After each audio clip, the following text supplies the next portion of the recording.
Welkom in Marta's atelier. Dag mensen, in deze video heb ik het over het tekenen van bloemen en met name deze hier, Gerberas of Afrikaans madeliefje. Je hebt ze echt wel in heel veel kleuren. En het lijkt een tamelijk eenvoudige bloem. Je hebt een cirkel met daarbinnenin nogmaals een cirkel en nogmaals een cirkel.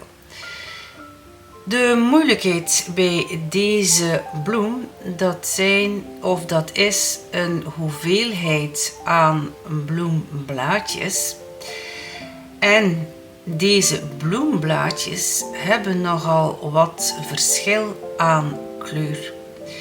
Wanneer je kijkt in het lichte gedeelte, dan heb je een tamelijk fel geel, terwijl in het schaduwdeel krijg je een ander soort kleur, een ander soort geel.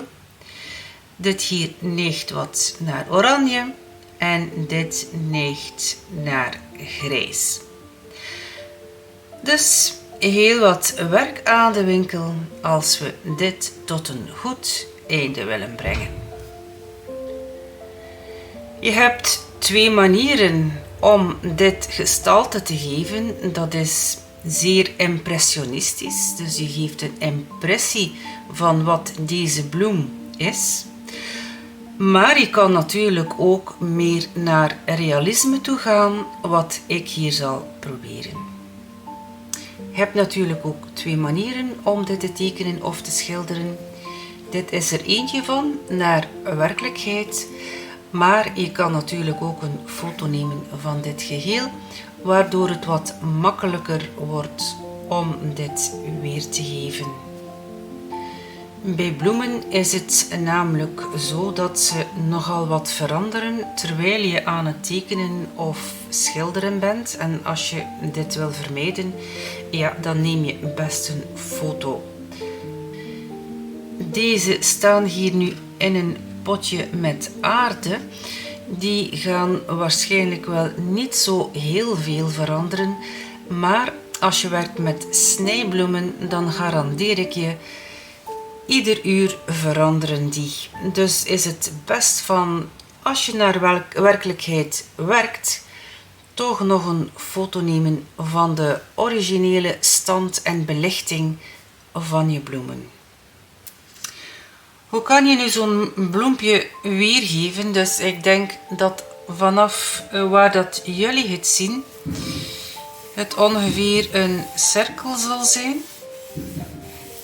Ik zie het hier reeds een klein beetje in perspectief. Dan krijg je in de cirkel een cirkel en dan nog eens een cirkel.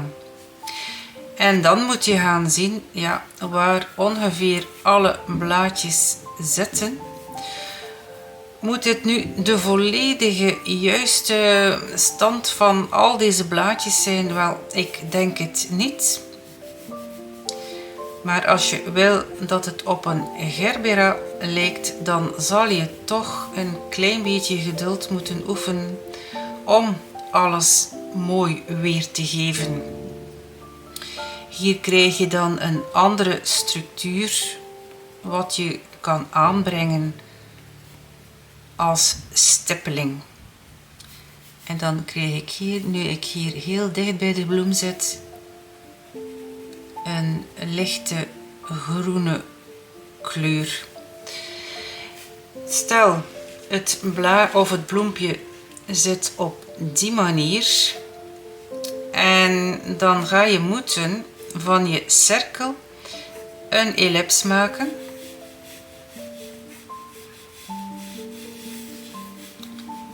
Dat wil zeggen dat eveneens dit cirkeltje tot ellips wordt en ook dit hier. En dan komen die blaadjes ook in perspectief te liggen, waardoor ze korter worden Je zal ze dan ook korter moeten tekenen, terwijl deze hier in hun volledige lengte te zien zijn. Dus op die manier krijg je perspectief in je tekening en je bloem. Ik nam dan ook nog eens een foto om te verduidelijken. Dus hier kijk je pal op de bloem neer. Je ziet een cirkel met daarin nog een cirkel en nog een cirkel. En je krijgt ook verschillende lagen blaadjes, bloemblaadjes. Dus een eerste laag, een tweede laag en dan zit hier nog een derde laag onder. Deze bloem zie je in perspectief, dus die is een ietsje gedraaid, waardoor hier deze blaadjes heel wat kleiner worden. Deze evenzo. En hier zie je de werkelijke grootte van de bloemblaadjes. Je ziet ook dat waar het licht direct op schijnt, het een heel lichte kleur geel heeft. Terwijl wanneer je in de schaduw kijkt, er heel wat andere kleuren tevoorschijn komen. Wat je ook ziet in de bloemblaadjes, dat is dat ze gestreept zijn. Dus ze zijn niet glad, maar er is een soort structuur in de blaadjes die je ook zal moeten weergeven.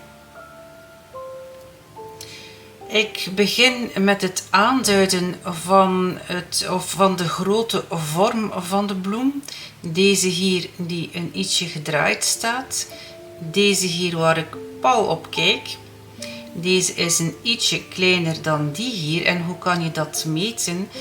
Je plaatst een horizontale hier en hier. En dan meet je dit. En dan zie je dat deze ongeveer zoiets in deze bloem hier zit.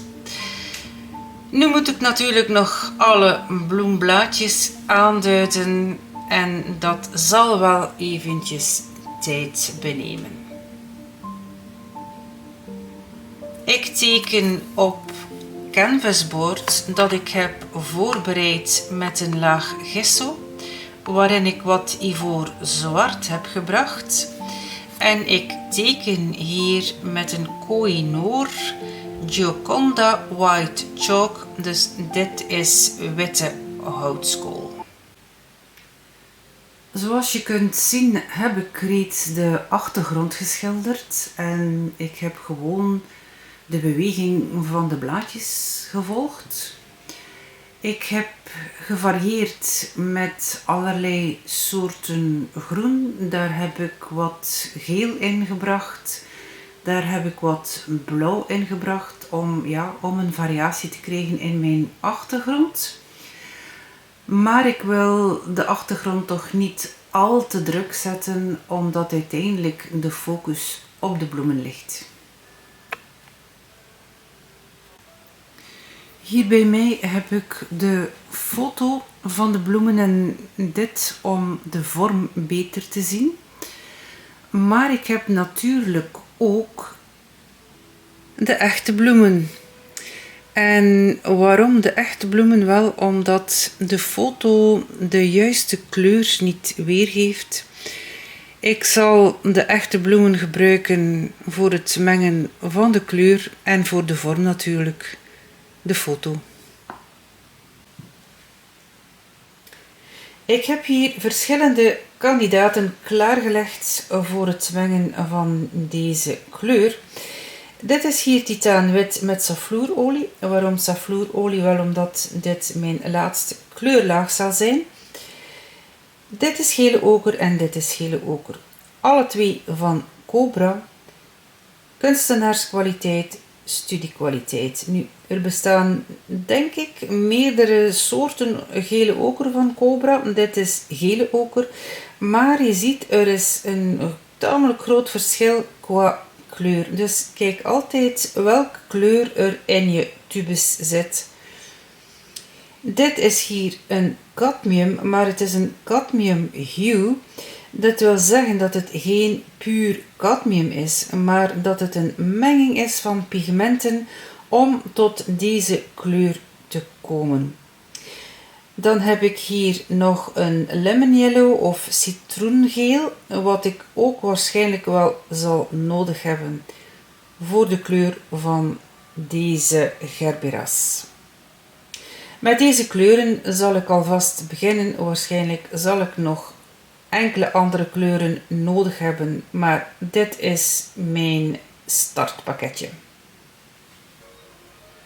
Ik heb hier bepaalde mengingen klaargelegd voor het schilderen. Dit is hier citroengeel en daar heb ik wat gele oker bij ingebracht. Gele oker kunstenaarskwaliteit. Ik ben begonnen met citroengeel en daar een klein tikje van deze gele oker ingebracht. Hier begon ik ook met citroengeel en heb daarbij cadmium hue ingebracht en wit.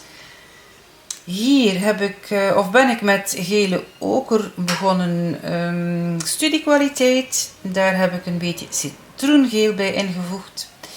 En dit hier is citroengeel plus studieverf oker en een heel klein tikje ultramarijnblauw. Dit zijn de kleuren met welke ik zal starten.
Dit is nu een eerste kleurlaag wat ik heb gegeven aan de bloemen.